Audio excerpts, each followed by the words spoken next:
एक बार एक चोराचार्य जी थे।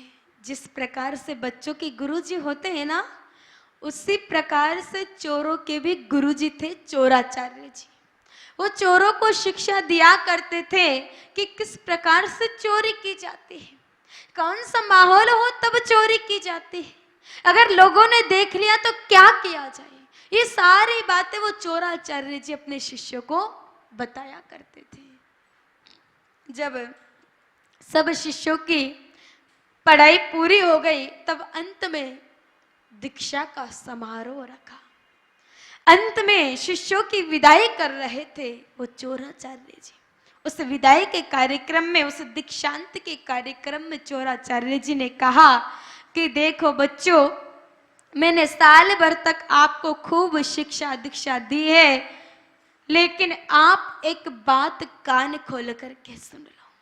आप जीवन में खूब चोरियां करना, खूब लोगों को लूटना, खूब को मारना, लेकिन एक बात का हमेशा ध्यान रखना कि तुम जीवन में कभी सत्संग मत सुनना। जिस दिन तुमने सत्संग सुन लिया उस दिन तुम्हारा काम धंधा मंदा पड़ जाएगा। हो सकता है कि तुम्हारा काम ही बंद हो जाए। इसलिए जीवन में कभी कथा सत्संग मत सुनना। चोरों ने कहा जी गुरुजी, हम कभी सत्संग नहीं सुनेंगे। सभी चोरों की विदाई हो गई। अब उन्हीं में से एक चोर था। वो चोर एक दिन चोरी करने के लिए एक नगर में गया, लेकिन वो चोर जिस नगर में चोरी करने के लिए गया उस नगर में एक महात्मा जी मंदिर पर सत्संग कर रहे थे। जैसे ही सत्संग की आवाज चोर के कानों में पड़ी कि चोर ने विचार किया, रे सत्संग चल रहा है और गुरुजी ने तो सत्संग सुनने से मना किया है, अब क्या करे, चोरी भी करनी है और सत्संग भी नहीं सुनना है। तब चोर ने विचार किया कि गुरुजी ने तो सत्संग सुनने से मना किया है, देखने से थोड़ी मना किया है। एक काम करता हूं, अपने हाथों की अंगुलियों को कानों में डाल लेता हूं और देखता देखता वहां से निकल जाऊंगा। चोर ने अपने हाथों की दोनों अंगुलियों को कानों में डाल लिया और जैसे मंदिर के वहां से होकर के गुजरने लगा चोर, कि चोर के पैर में एक बड़ा सा कांटा चुभ गया। अब कांटा चुभा है तो दर्द भी हो रहा, पीड़ा हो रही, कष्ट हो रहा। चोर ने विचार किया कि थोड़ी दूरी पे जाते ही मैं कांटा निकाल लूंगा, लेकिन वो दर्द तो और खतरनाक बढ़ गया। अब चोर से चला नहीं जा रहा, बड़ा कष्ट हो रहा चोर को। तब चोर ने विचार किया कि मैं तुरंत कानों में से अंगुलियों को हटा करके तुरंत कांटा निकाल लूंगा और वापस कानों में डाल लूंगा।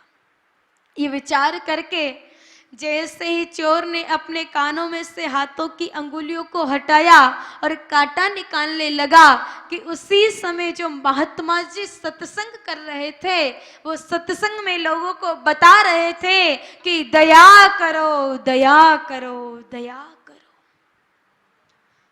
चोर जैसे ही थोड़ी दूरी पर आया कांटा निकाल करके कि उसको सामने एक गैया मैया दिखाई दी। उन गैया मैया की पीठ में एक घाव हो रहा था और उस घाव में असंख्य कीड़े पड़ रहे थे। जैसे ही चोर ने गैया मैया को देखा कि तुरंत हृदय में दया जग गई।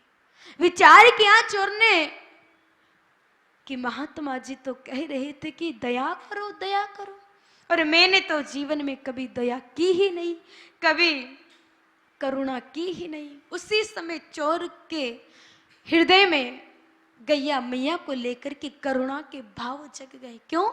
क्योंकि जो महात्मा जी कथा कर रहे थे वो महात्मा जी सिद्ध थे और सिद्ध पुरुष कभी भी कुछ भी बात कहे तो लोग उनकी बात को मानते भी हैं, क्योंकि पहले खुद करेंगे उसके बाद में दूसरों को उपदेश करेंगे तो लोग बात मानेंगे।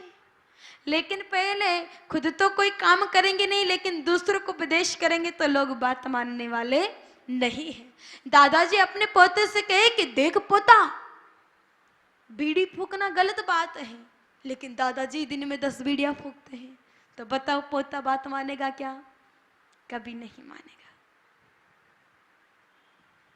पहले खुद करेंगे, उसके बाद दूसरों को उपदेश करेंगे तो लोग बात को मानेंगे।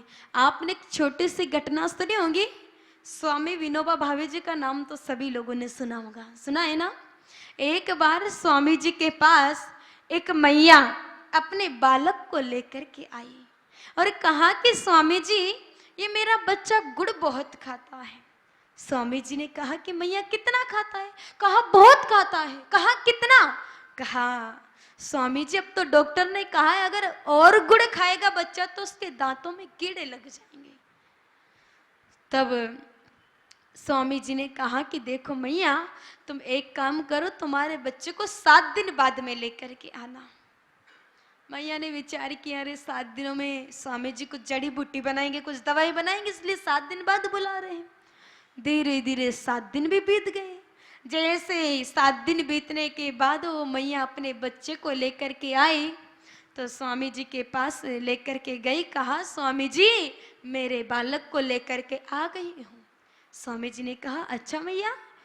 स्वामी जी गए उस बालक के पास और जाकर के सिर पर हाथ घुमा करके कहा कि देखो बेटा, गुड़ खाना अच्छी बात नहीं है, इसलिए आज से तुम गुड़ मत खाना। बच्चे ने कहा अच्छा स्वामी जी, गुड़ खाना अच्छी बात नहीं है तो मैं आज से गुड़ नहीं खाऊंगा। उस बच्चे ने बात मान ली। अब ये बात उन मैया के समझ में नहीं आई।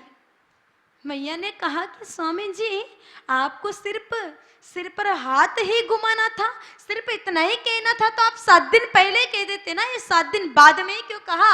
कम से कम मैं मेरा किराया तो लगा करके नहीं आती, बस में धक्के खाती तो नहीं आती, कम से कम समय बर्बाद करके तो नहीं आती, ये बात 7 दिन पहले कह देते।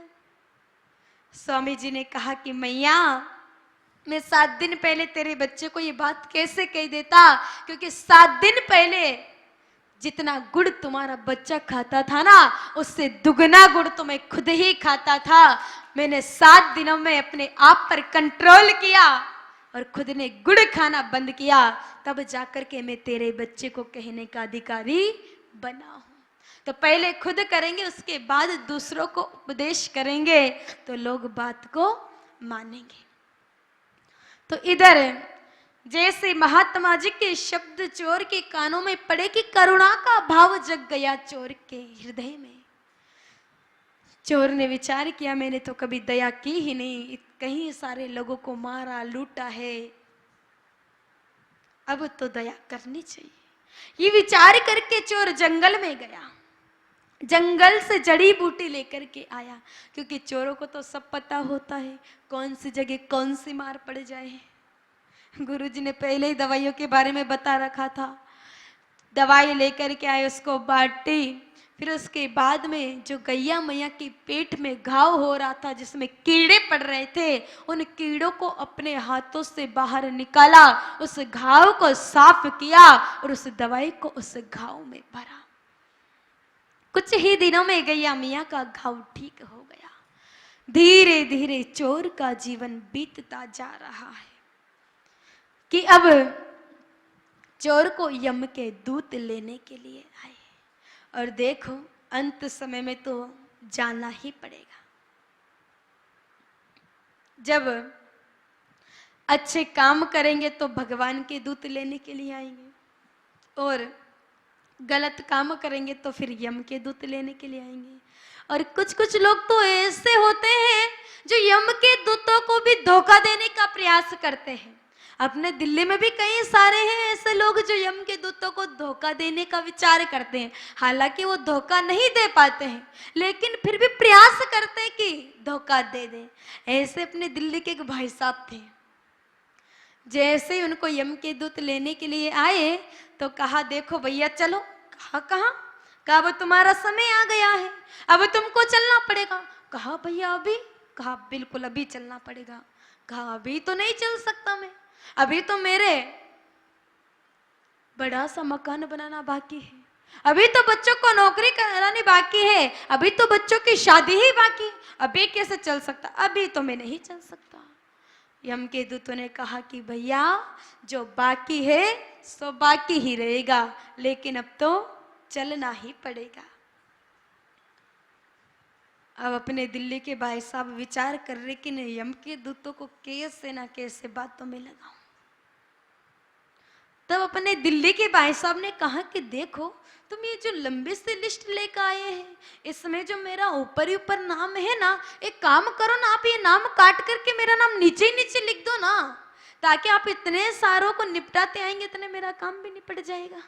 कहा भैया ऐसा नहीं हो सकता, अब तो तुमको ही चलना पड़ेगा।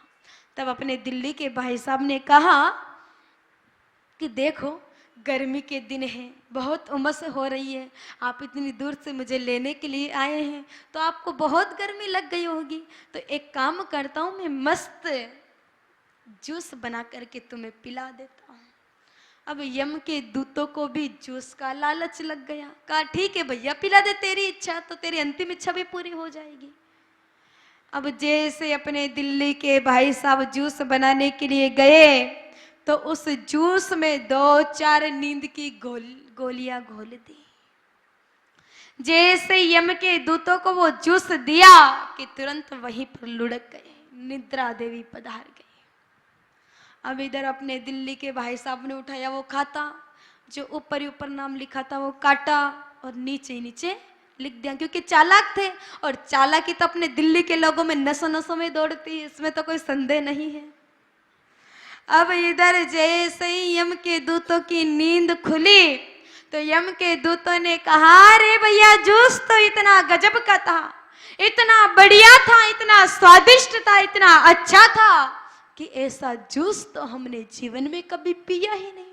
भैया तू कह रहा था ना कि ऊपर ऊपर से नाम काट करके नीचे नीचे लिख दो, देखो तूने इतना अच्छा जूस पिलाया है, तो हम जो प्रोग्राम रोज ऊपर से शुरू करते थे, वही प्रोग्राम आज हम नीचे से शुरू करेंगे। ले गए, नहीं चली चालाकी, इसलिए आप भी करके मत देखना, नहीं चल पाएगी चालाकी। तो इधर चोरी का भी जब अंतिम समय आया, यम के दूत ले गए चोर को, ले जा करके वहां पर चित्रगुप्त जी ने खाता खोला, तो पाप ही पाप, पाप ही पाप। सब यम के दूत कहने लगे रे, इस चोर के जीवन में इतने पाप है, इसको तो घोर नरक मिलना चाहिए।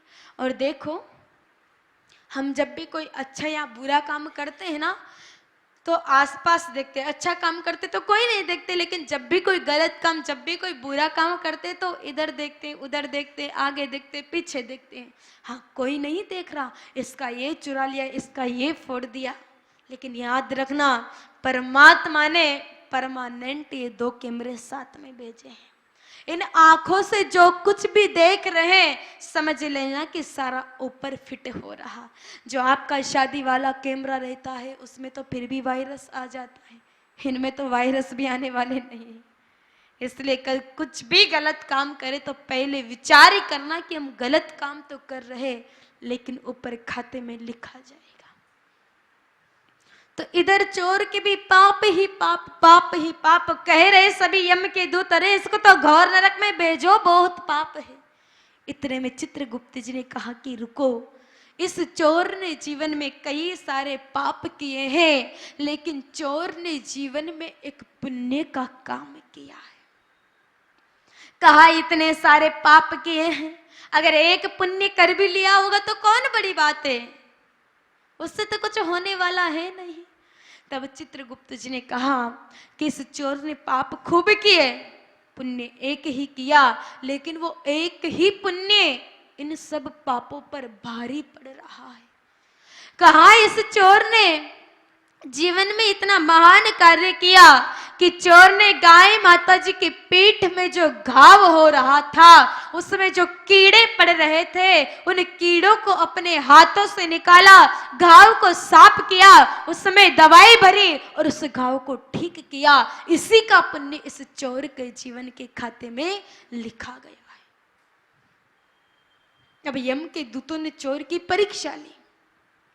कहा कि देख भैया, तो अपने हाथों की अंगुलियों को मुख में डाल। जैसे ही चोर ने अपने हाथों की अंगुलियों को मुख में डाला कि तुरंत गाय माता जी के दूध की धारा बहने लगी। चोर ने दूध पिया और तृप्त हुआ। जाना तो था घोर नरक में, लेकिन चोर चला गया वैकुंठ में, स्वर्ग में।